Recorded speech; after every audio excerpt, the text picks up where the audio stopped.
Welcome to Command Control Power, a weekly podcast hosted by 3 certified members of the Apple Consultants Network, drawing from over half a century of combined experience. We talk shop, interview vendors and colleagues, and share what we've learned while operating our technology consulting practices. This is Joe Saponari of SciMac, and my 2 co-hosts are Jerry Zigman of MacWorks and Sam Valencia of the HCS Technology Group. For the freshest content, a peek behind the scenes, and more candid conversation about running our businesses, dealing with clients, fixing tough technical issues, and everything else you love about Command Control Power, we invite you to join us on Patreon so you don't miss any of this great content. Go to commandcontrolpower.com and click support. Pledge monthly, and you can instantly subscribe to the patron-only shows right in your favorite podcast app. Once again, to join us on Patreon and get the latest patron-only episodes, visit commandcontrolpower.com and click support. We hope to see you there, and thanks for listening.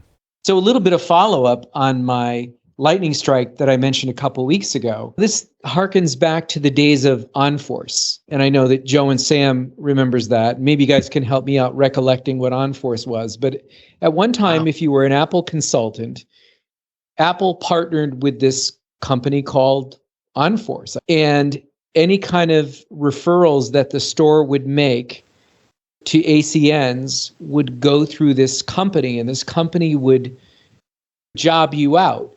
And they would quote the rates, and they would present the job to you, and they would ask you if you wanted to go out to Martha's Vineyard and configure a network installation for $75 an hour, pretty much. Not even per hour. It was like $75 flat. No. I mean, we'll get a PC consultant for that. I'm not sure how long it actually went, but it seemed like it went too long. Do you guys have any other recollections of it? Because I did 1 or 2 jobs for OnForce. But I didn't take a job with that. And the thing with that was you couldn't even represent your own brand. So you're showing up as them for this cut rate thing. And like probably you're going to notice 50 things wrong with the client's network or computer or whatever. And there's no incentive to even help or fix or recommend anything, because what are you going to do? Tell them to call OnForce and then they're going to send somebody else to fix it. It's just, none of it made any sense. That was a nightmare. I went all the way downtown Manhattan from my house, which was like 2 hours, down to Wall Street area, all for a meeting with this customer, which I shouldn't have done in the first place. Because again, like Jerry said, they were quoting us out at super cheap. And they're like, yeah, we want you to come in, do this stuff. I left there. No, I don't want this job. And they're like, you already went there. I'm like, I don't care. I don't want this job. For the money that you're offering me, I barely paid for my train ticket. None of it. It really didn't make any sense. What was the upside for us to take a job for less money and have no relationship with the client? It was so weird. I don't know. I think one of the jobs, it was on Gardiner's Island or something like that. And I actually went out there, and it was a very nice day. And I took a ferry over with the car, and it was a hotel called the Pridwin Hotel. And I did a little bit of work, and didn't make very much money, but it was a day out. But the reason why I bring it up is one of the requirements in order for you to work for OnForce and get these Apple referrals was you had to carry liability insurance. And I'm sure most of us that are listening to the show have some sort of liability insurance. But if there's some solo entrepreneurs that are listening, you may or may not carry it. But so all these years, every year, because it's not very much. I think I pay $1,000 a year. And I know there's ACNs that have discussed on Slack that they pay a lot more. And this was a company that was partnered with OnForce. I forget their name, but I pay them money anyway. So I've at least started a little bit of a claim for some of the network equipment that I lost. And it seems like there's coverage for that, to be continued. But that's the reason why I brought OnForce up, is that thanks to them, I've been carrying this liability insurance every year. And it's the first time I'm going to actually see if we can get a claim through. But one of the final things that I needed was I needed an EMTA modem. So one that does voice. And I had to wait a couple days. It was an order through Amazon, but the modem itself cost $350. No exaggeration. That's exactly what it cost. I think I mentioned it on the last show. So the modem arrived, and I put it in, and I had this little stopgap modem that was an EMTA modem, and that was delivering the speeds that I'm paying for. So I have Xfinity Comcast in my area, and I'm paying for 1,000 megabits down and 40 megabits up. I can't get symmetrical service. That's a That's about the best I can do in my area. And so I put in this new EMTA modem, and the only way you can provision it, or the suggested way through Comcast, Xfinity, is to use their app to provision the modem. And you put in the MAC address, and it seemed to work within minutes using the app, and I was really dubious of that. So I popped it in, and the very first thing I do is I run some speed tests on my Dream Machine Pro SE, and I'm getting a fraction of what I should be getting. So I know what the problem is. The modem doesn't have the proper profile on it, or it needs to be re-provisioned, right? Because I was getting something like 200 megabits down and like 10 megabits up. So I get on the phone with Xfinity. So this could happen really any time of the day, but this happened after 6 p.m. And initially when you dial in, you get the phone tree. And if you called them before, which I had because I had some previously established calls, and I actually had a schedule for a truck to come by the next day, and I didn't want to be charged for that. So I canceled that because I really didn't need them because their service was fine. It was just me replacing the modem. So when you get into the phone tree, they say, "Hi, we've noticed you've been having trouble. So we're going to send out a modem test. And once we do that, we're going to message you back. And if you continue to have problems, we'll put you in touch with a representative."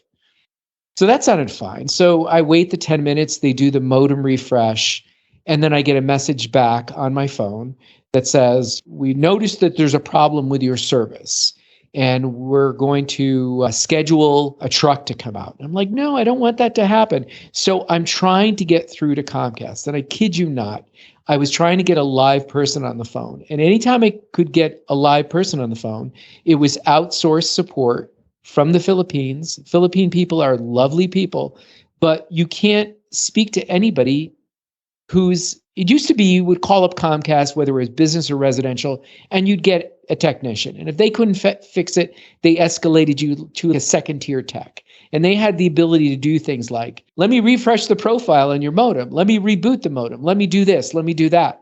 And these people that they outsource to out in the Philippines, they have no ability to do that. They're entry-level people that are taking phones, calls, asking people to do basic troubleshooting, getting them to restart their modem, but zero ability to do anything like that. And they can't escalate the call. They have no way to transfer to anybody who's US-based, or even to refer somebody within their organization that has more controls to do things like that, to reprovision the modem. So wow. It was frustrating. And I made call after call, and I would go deeper and deeper into the phone tree. And every time somebody would pick up, you knew you were speaking with offshore support.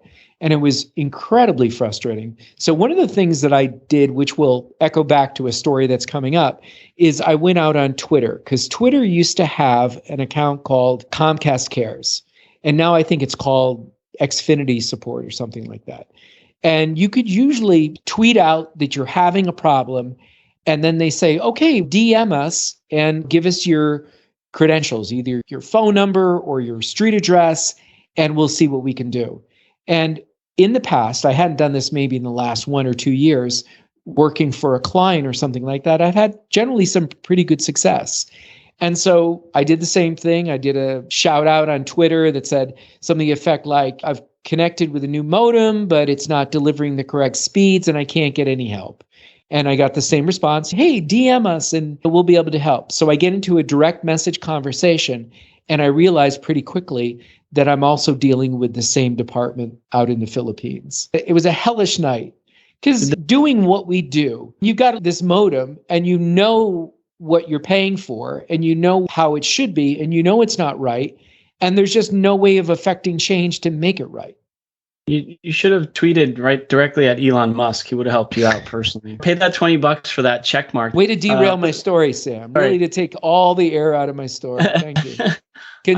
I have dealt with that only once before, and I think it was actually at your advice at one point. It was not a technical question, but it was to American Airlines with a flight issue. But I learned that trick from you, actually, and that was just to reach out to the company in question. But it's been a couple of years for myself as well. So it's probably, like you're saying, the level of support for that now is just as sidelined as the numbers that you call these days for the company when you call for support. Yeah, I feel like it's a general kind of issue industry-wide, really. I can't think off the top of my head of a company that's an exception to this. It goes back to Apple 15 years ago.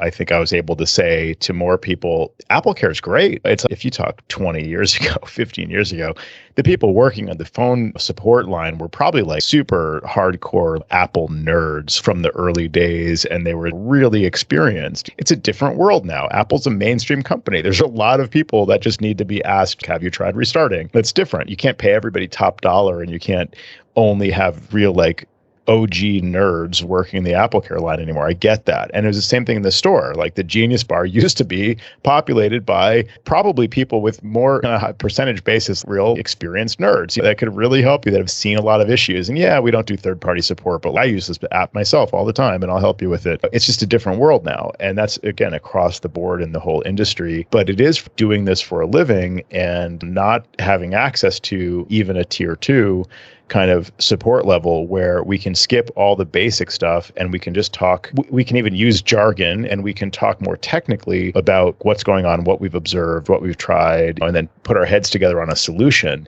It really seems across the board, the only support you can get from almost any company is people reading a flow chart. And it's, did the caller say this? Click here. Okay, now you say this. And then if they respond this way, then you take this path. It's like literally just a flow chart of trying to solve problems, which probably helps for 80% of calls.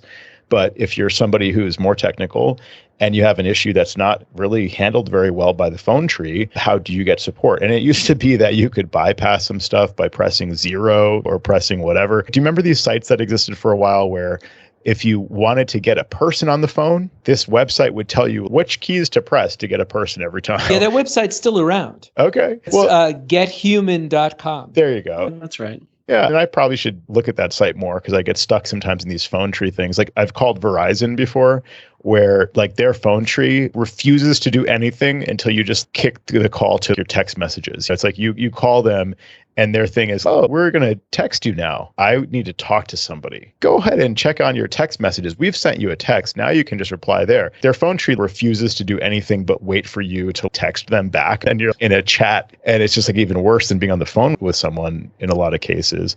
How should this work? What should happen here? When we call, we're more advanced, we think, than the general public. And we want the good support. How could a company make it available to have a tier 2 or tier 3 to allow someone to escalate a call and not have that just go horribly wrong because every single person in the public just says, I know the trick. I'm going to press 999 and get the tier 2 person. I feel like I understand why companies don't have this even anymore. It would just be abused by everybody saying, yeah, I already tried everything. Just give me the good support. I totally get it. So it's not going to get better. It's only going to get worse. But what's really ironic to me is that they're more willing to send out one of their own trucks or a subcontractor to come out to your house. And from what I understand, even if they enter the building, if they don't do any work on site, they're not going to charge you. So it's really kind of weird to me. That's more economical for them to have these trucks out to answer the service call rather than to have somebody on the inside, a tier 2 engineer. So maybe that speaks to the availability of more skilled people to do that kind of job behind a computer versus more technicians, guys who are willing to climb poles and run wire and replace modems. Yeah, but what then in that case, why not have those same people work from home 1 or 2 days a week and just field calls and chats and whatever method we get support? But to your point, it's if they can do that in the field and like basically they're just going to call a special number and press a couple special buttons and reprovision your modem in the field, they could just do that remotely. Why don't they have that tier 2 support, even if it's staffed by just the local people that are taking a work from home day? Human resources would say that these people don't have the people skills. There's probably somebody in a suit, and I don't know whether this is right or this is wrong, who's saying, no, this person doesn't have the education or doesn't have the background to be one of our phone support specialists. This is a field person. We can't have field people answering the phone. It's interesting that that's the worst case scenario, is like when the tier 0, tier 1 phone people, flowchart readers can't solve the problem. The worst case scenario is, okay, we roll a truck.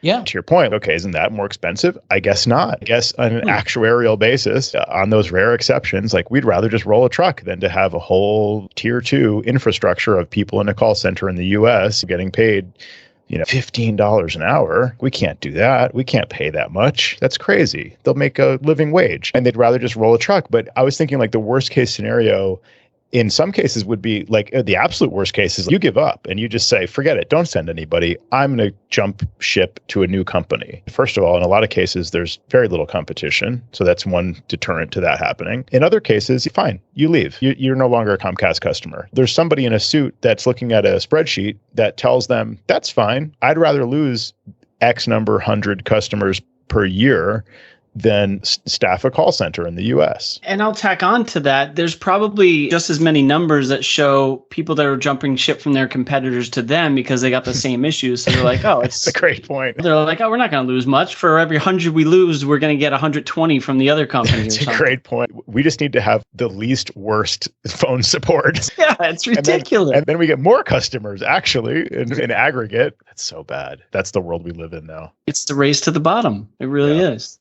Yeah.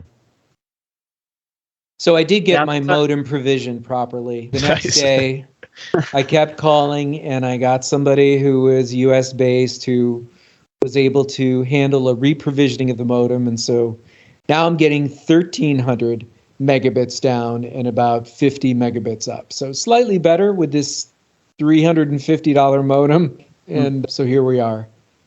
Lightning strike later. Speaking of social media, and on the heels of tweeting to Comcast Xfinity, I had an elderly client. I knew that she was 87 because she told me several times. It's very nice when you get older people on the phone. It's actually pretty cute where they'll tell you like, I'm 95. And you're very happy to help them with their computers. So this lady I had dealt with about a month ago, and she had miserable dial-up. And she's on Frontier, which is DSL service. And for those of you in the greater New England area, it originally was Southern New England Telephone, which was then sold to SBC Global, and then somehow it was absorbed by Frontier. So she had a password issue with her SBCglobal.net account. And that's now all controlled by Yahoo. And she is, in theory, she's still a subscriber to SBC Global, but she never set up any password backups or phone backups. And she, for whatever reason, had lost her password or her password stopped working. And so I had been through this rodeo once before with another client not too long ago. And essentially, the way we got the password back was we were able to go onto AT&T. It sounds crazy, but AT&T now is in control of these email addresses. The email address silo is controlled by AT&T, and we were able to text out to AT&T and get them to reset the password. They asked us, actually, do you remember your last password? And we said, yes. And this is all through texting. I had remoted into the client's computer. And they said, well, try that again and you'll be able to get in. It probably shouldn't work that way, by the way. Yeah, but anyway. Thinking about that. I mean, it's not bad because you're just trying the last known password. Maybe it was just locked then, and they just unlocked it. Right. But that could be because a lot of times the clients do a typo where they're not capitalizing or they're dropping a character or they've got the sequence messed up. And so that could have locked the account. So we basically were able to reset the account through AT&T chat. So that was about a month ago. And like I said, I was doing a remote session. She was on DSL. And I swear she was probably getting about, 10 or 15 megabits down.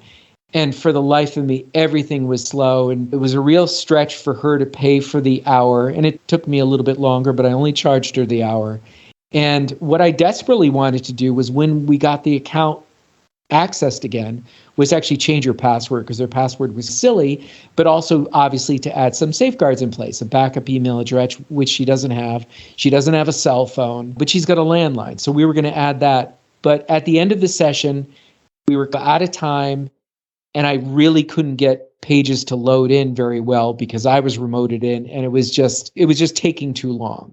I don't know if you... Oh, yeah. The last time I talked to somebody who had Frontier, it was like, okay, you have Frontier, you have to reboot your modem. I know you have to reboot your modem. That's going to help. But even on a good day, it's very slow. But there's also a situation where I think I just have seen this before, it gets unstable or gets much slower just by sitting there not being rebooted for, I don't know how long, 6 months, whatever. Right. Yeah. So I did tell her at the end of the session, I said, this password that you're using is not really a great password. And you should have one of your family members, when you meet with them, maybe help you reset it. We could do that, but it would cost you more money. And it's very difficult for me to do this on your computer because I'm remoted in and just have a terribly slow connection. And she was delighted to get her email back. And we ended the call. Here it is, a month later, she reaches out to me and she says, I can't get into my email. My email password doesn't work. And I'm like, oh, God. And so I said to her, where do you live? And as it turned out, she lived about 6 miles away. I said, look, in anticipating how rough it was to do the remote session last time, I said, I'm going to come over. I'm the owner of the company. I'm an Apple authorized consultant. We're going to take care of this for you. So I meet with her. She's this lovely old lady who's 87, and she does volunteer work at the local jail. Wow. Of all things. She does counseling there. Right? She's a security guard. Because we made a little bit of idle chat. And I thought that was like such a terrific thing. Here she's doing something for other people. And so we go through the same charade, as the British say, and we go into the chat and they do the thing like, do you remember the last known password? And we're like, yeah, we do. Okay, the account's been unlocked. Try it again. And we go in and the account doesn't work. Oh. Yeah, It doesn't work. So I'm engaging in chat. I'm making a phone call. I get somebody on the phone. AT&T, you can get somebody who's US based. And they're saying nothing else is on file and we really can't even. But I said, but this person has an account. They have a Frontier account. Here's all their information. That's the crazy part is they actually are paying for internet service from this company. But it's a different division. It's AT&T. And okay. AT&T is saying, we don't have anything on file. And so as hard as I pushed, we couldn't get in like we did the last time. And I'm like, this is really strange. Anyway, so I told her, and I was there longer than an hour, and I said, look, I'm going to keep working on this. I'm going to make some calls. I'm going to see what I can do and see if we can appeal to their good senses that you're 87 and this is all you have, and this is an important email address to you. That's where all your contacts are, blah, blah, blah. And so I go off and I go back to my office and I start doing things like I'm a dog with a bone, right? So I go on social media and I go to the AT&T Twitter thing and I'm like, help, blah, blah, blah. Instead of saying my client, I'm saying my mom, she's 87. She doesn't have her email address. And they were quick to respond with DMs and I got DMs back and forth. And I actually got somebody to contact. And I thought, okay, this is it. This is the inside track. I'm going to be able to appeal to them. And I'm able to supply them with everything they need. We actually did a conference call with her on the phone. And I'm like doing this pro bono because now I really feel bad for this lady. And basically it was the same thing.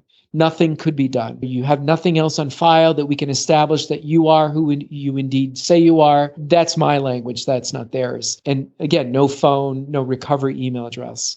So that didn't work out. So then I went on to Reddit, and AT&T has a subreddit on Reddit, and I went there, and same sort of thing. I got another social media concierge person who stepped in and messaged me privately.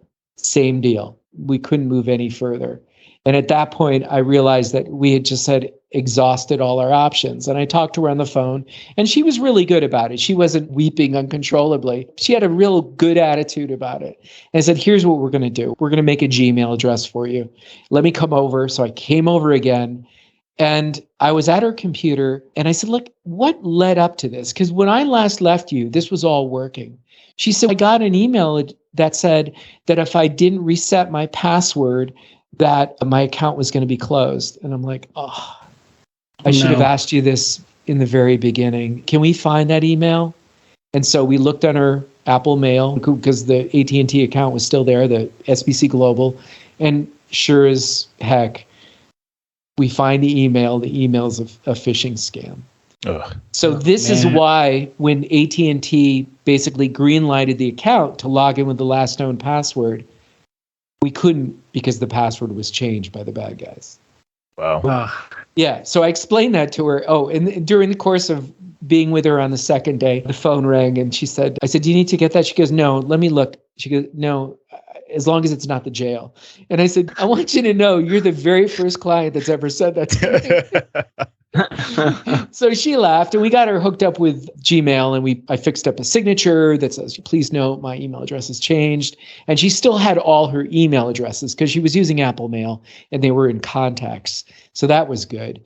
And so that was the end of my story. But they did the right thing, AT&T. And she understood that. I said, they're really protecting you.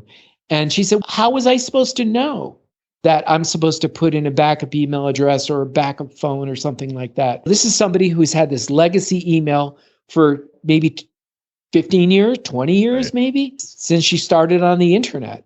And I told her there's thousands and upon thousands of people who are just like you, who don't have a recovery email address, who have insecure passwords and will be in this situation.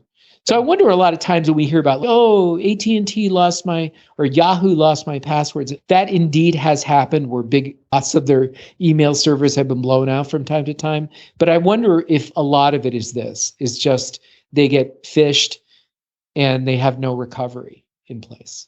Yeah. Yeah, it's an issue. It's hard to think of an analogy in the real world. Imagine if a hacker, a thief, right, stole your car. And then they went to Honda and said, I have this car now. I'd like to get it repaired under warranty. And Honda's, sure, as far as we know, you're the rightful owner.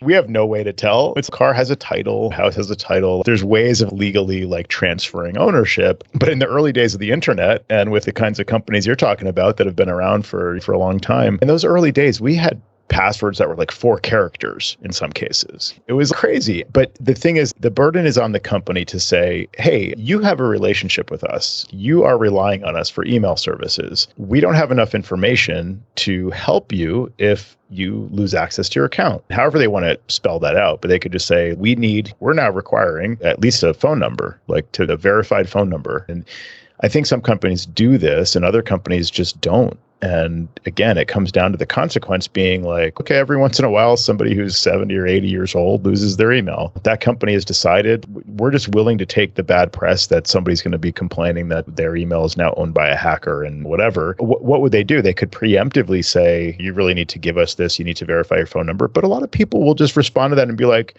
you want my phone number? Who do you think you are? Well, I'm not giving you my phone number. I'm on to you, whatever. So you can't really win. Like you said, AT&T followed protocol. How are they supposed to confirm that this lady owns this email account? It's unfortunate on a personal level, but I do understand that they were doing their job. So in the end, there's just nothing. She's not too broken up about it, Jerry, you said?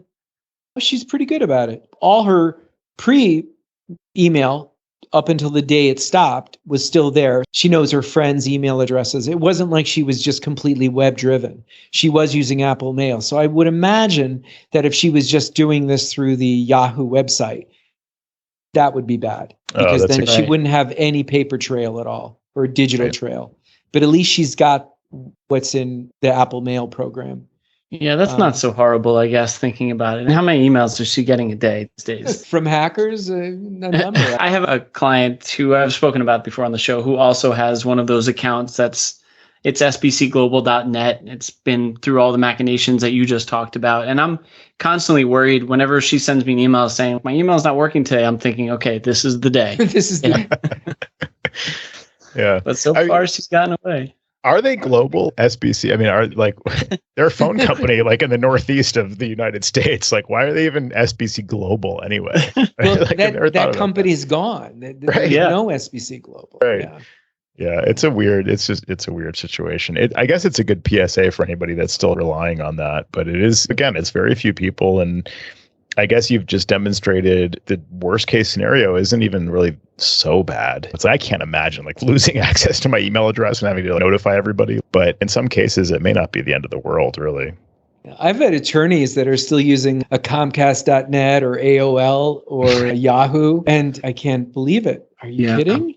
That's just embarrassing. Like when you see it printed on a business card or something, and it's just like an opt-online address or even a Gmail address. It's get a domain name. Come on. You're advertising for these companies at the very least. And you're not advertising that you're very technically savvy if you have a Yahoo address on your business card. That attorney that I talked about, he was asking the guy to email him the MyChart information to give access to all his medical records. Just email it to me. He's the one with the snet.net address. And if you're listening and you're from some other part of the world, SNET is, did I explain this earlier? Southern New England Telephone Company is SNET. Yeah. SNET is the way I think some people pronounce it also. But who says SNET? I've heard SNET a lot too, but I've heard it both ways. All the cool kids say SNET. Apparently. So I have a follow-up, and I should have known this, goes in both corners. And I mentioned this recently, maybe a couple months ago. My external keyboard key, the globe key, which is like the function key, is supposed to open the emoji picker, but it doesn't work in clamshell mode specifically. It works great when the lid is open on my MacBook Pro, but it doesn't work when it's in clamshell mode, which is the way I work like 90-something% of the time. And I have an external Magic Keyboard with Touch ID. And that external keyboard has a globe key. I've been following this thread on Stack Exchange, on Ask Different, and someone, David Krudinger, replied that the globe key doesn't work when the lid is closed, but it does work when the lid is open, which is something I had figured out. And it explains the randomness of where sometimes it seems like it works and sometimes it doesn't. Although I will say that it's still random, even with the external keyboard, it sometimes works. So I would say it is a bug because there is a globe key on the external keyboard. Like it's supposed to work, obviously. So he continued and said, as a workaround, you can use Command+Control+Space to open the emoji picker. And I don't know why I didn't figure that out up until now. And I don't know, I didn't notice that or didn't know that was a keyboard shortcut. But yeah, Command+Control+Space brings up the emoji picker. It actually brings up the character viewer, which if you have like the emojis selected, it's the same thing, or you can go to frequently used and see just like your most frequent emojis. So it's essentially very similar. It's close enough, but Command+Control+Space works in the absence of the globe function key, whatever,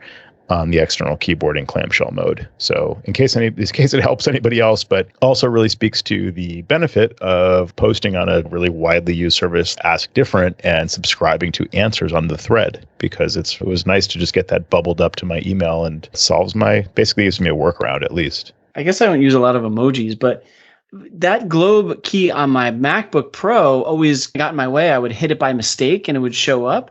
And I didn't realize that just went away once I started using clamshell mode, and I've realized now, of course, that globe key wasn't doing anything. Right, it went away because apparently it's a bug. Yeah. Oh, that was weird. Actually, as I was talking to you, I hit it repeatedly, and it did show up. That's weird. Yeah, exactly. It works sometimes. It's just such a weird situation that it's like that buggy that it sometimes works. Like you can literally hit it 5-10 times. And then it'll come up. Weird. This is why people listen, Joe. It's a very strange bug, but yeah, that's a good workaround. Here's some other things I've learned recently, thanks to, in this case, it was the Scripting OS X newsletter by Armin Briegel. I've mentioned this like multiple times recently. Whenever Apple releases a new OS, it's always a good source of lots of info about it. The Scripting OS X newsletter by Armin Briegel recently it just had a lot of great information. One of the things I thought you would actually find interesting, Sam, after you mentioned the thing about your client with the issues dealing with the prompt for screen recording permission, there's a thing called Screen Nudge. And this is by Brian Van Pesky. It's on macosadventures.com. And it's like Nudge, as you might expect, but for the screen recording permission. So the idea is it like takes you to where you need to make that approval, and it shows you a prompt that says, and this is customizable, but basically, please approve screen recording for whatever you want to say, for Zoom or whatever. And it essentially guides a user to that location where they need to be to enable screen recording. And again, fish to get you there? Yeah, exactly. Like Carbon Copy Cloner, drag the little fish. Yeah, it's essentially the same idea. It's guiding the user, and it's meant to be used with the PPPC profile to allow standard users to do that also. But yeah, it's a useful thing to know about. So there you go, from Scripting OS 10. And I have a couple more as well from the same source. A past guest of the show and great community contributor, Charles Edge, wrote Uncrypted about the Mac Observer's gotcha that we can't schedule reboots in macOS Ventura. It's not in the GUI anymore, so in case you're freaked out when you go into the, whatever they call it now, energy saver preferences, to look at restarting weekly. I actually used this recently for a client where we want to improve the stability a little bit. We're scheduling a restart for him. And you can't do it in the GUI anymore, but it's a good thing to know that you can do it on the command line, of course. You can still use the pmset command. It's looking at these commands sometimes. It's sudo pmset repeat restart. And then you can put in days of the week, capital letters for days of the week, and then a time. So you can just do this really easily on the command line if you want to schedule a reboot. So I thought that was just a good PSA for people to know about that. Even though it's missing from the GUI in Ventura, you can actually do it using the command line still. Nice one. Another thing is just following up on recent issues or recent discussions about Apple's policy on security updates for older Mac OSs. And we've all basically learned just through the reality of the situation what Apple tends to do. And then we were talking recently about what do you mean by support? It means they get occasional security updates, sometimes point updates. In the case of the not the most recent, but the one right before it, that OS version sometimes gets a point update for a certain period of time, and then eventually just only security updates. But what does support mean? Because sometimes there's like a known issue, and sometimes in Apple's parlance, Apple's aware that it may have been exploited in the wild or whatever. That can happen, and they can patch that in the latest macOS version, but then there's just radio silence about prior macOS versions. So does that issue exist in those prior versions? Does it exist and it wasn't patched, or does it not exist? So Apple offered a little bit of clarity about this recently. There's a knowledge base article on this. I thought this was interesting that they actually mention it. It's just a throwaway paragraph, really. They talk about like software updates versus software upgrades. So this is useful too, maybe just to parrot the first party line. But they say Apple operating systems use a version numbering scheme to distinguish minor updates from major upgrades. So, of course, they say updates are more frequently released software patches that help secure or enhance the current operating system and are designed to protect your device against security or privacy vulnerabilities. Updates use a second and sometimes third number to denote increments. So they give examples. Then they talk about upgrades. Upgrades are released much less frequently than updates and can take a while to install because of their large size. They have a while as 2 words, though. I don't think that's right. Older devices may not be eligible for upgrades because they don't have the space or power to support the new software. So here's where they get into the meat of this. Note, because of dependency on architecture and system changes to any current version of macOS, for example, macOS 13, not all known security issues are addressed in previous versions. For example, macOS 12. So that's where they basically are saying that, hey, we may fix something in the current macOS version, but not the prior versions. And we already knew that, but here they are expressing that. So that was something I also learned about through the Scripting OS 10 newsletter. And Ars Technica had a kind of take on this. And they said that their interpretation is Apple will provide security-related updates for older versions of its operating systems. Only the most recent upgrades will receive updates for every security problem Apple knows about. So essentially, like, that's the takeaway, is that if you really want to have all known issues patched, you have to be running the very latest macOS version. Which speaks to Apple pushing it so hard all the time, making sure that users at least see that advertisement. But that's interesting about the what you say is like a throwaway line, but it's indicative of really how far they're pushing beyond the latest OS, basically. Yeah, which I guess I understand in some ways, and it's less of an issue lately. They going from Mojave to Catalina was a pretty big deal. Going from Big Sur to Monterey, or even probably to some degree similarly, like going to Ventura from Monterey, is less impactful aside from system settings looking different. Yeah. We also had some major changes to like the volume format on macOS that like really created some havoc that we wanted to stay away from upgrades for a while. And we've talked about that over the years. But like you're saying, I think currently like Monterey to Ventura, let's say, is not something that at least I'm not overly concerned about, although there are some visual obvious changes like system settings and things like that. I think I briefly talked about is how Apple is handling the upgrades. And if you use MDM to, whether it's Adigy or Jamf or Mosel or simple MDM, if you're using it to defer major upgrades, that won't work if you're not on 12.6.1. So if you're hanging out on 12.3 or 12.4 or even 12.5, and you're blocking or deferring major upgrades to Ventura, it's going to stop blocking it. It's going to think it's a minor update. So you'll have to treat it as a minor update if you use MDM, and you'll have to say also defer minor updates for up to however many days you want, or else Ventura will get advertised to the user and they'll be able to do the upgrade. So it's a little tricky. It was even confusing for me reading it, but I was like, wait, what are we talking about here? But essentially the long and the short of it is, if you're not on 12.6.1 and you're thinking that you're deferring any major upgrades via MDM, it won't actually work. It's all these little gotchas and edge cases. It really seems like Apple is just, whoops, we're encouraging users to upgrade. Whoopsie. Yeah. I know. I wonder if that's like a purposeful mistake.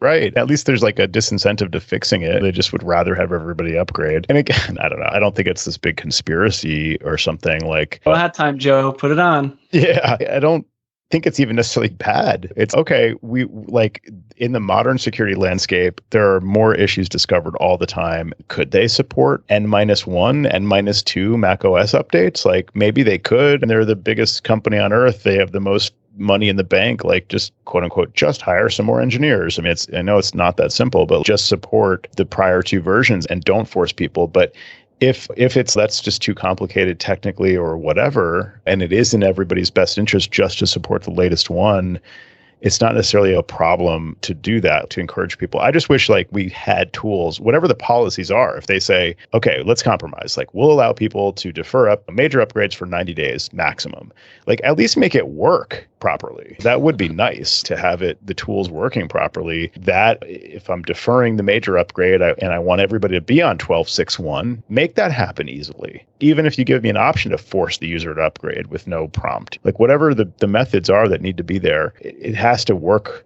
properly to be able to manage these systems. And it's just a mess right now. There's too many edge cases. I don't know if anybody has a clear picture. Maybe you do, Sam, but I still not clear on what works and what doesn't. No way, man. Just as confused as everybody else these days. Because like you just said, like the point that I made about the upgrade not working, well, why can't we even properly get people to 12.6.1 the way we want to? That doesn't even work well. So it's, okay, this is busted, so get them to this point, but we can't help you get them to this point, so good luck. Yeah, good luck. Exactly. Yeah.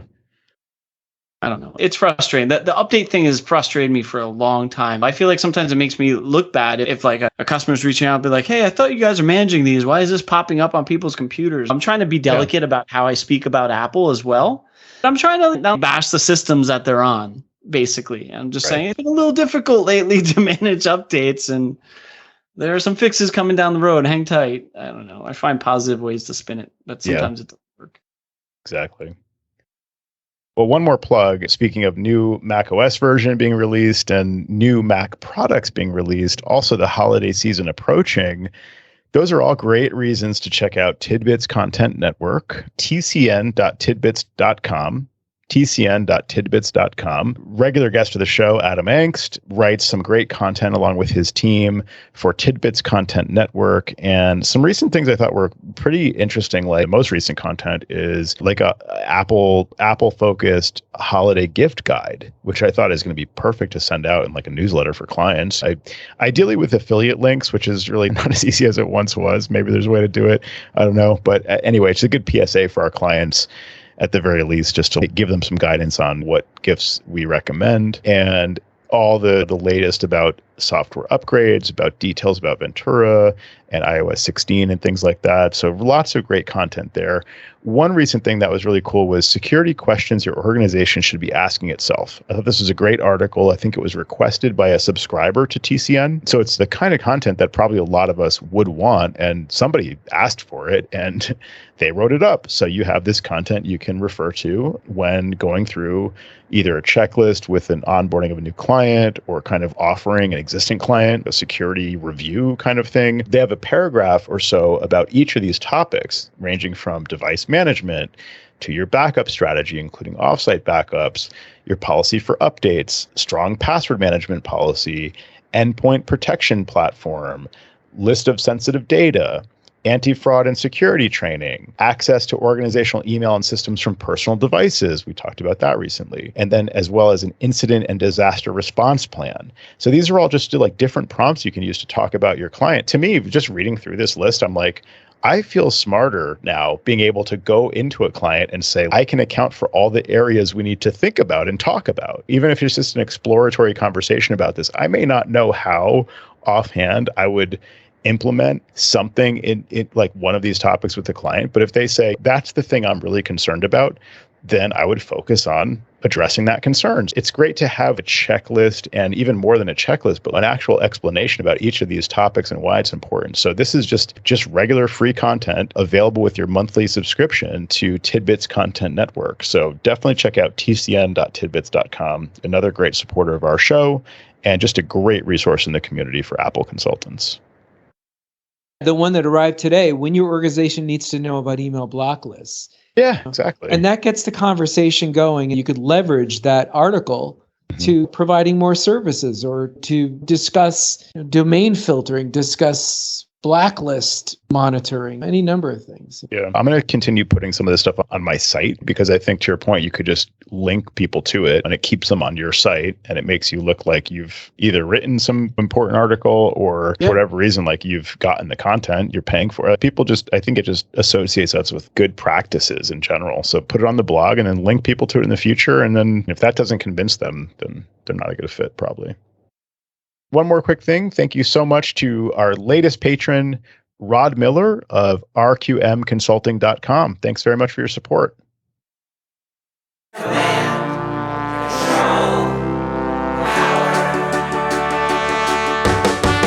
Jerry does his voices of customers of all kinds. Am I on the cloud?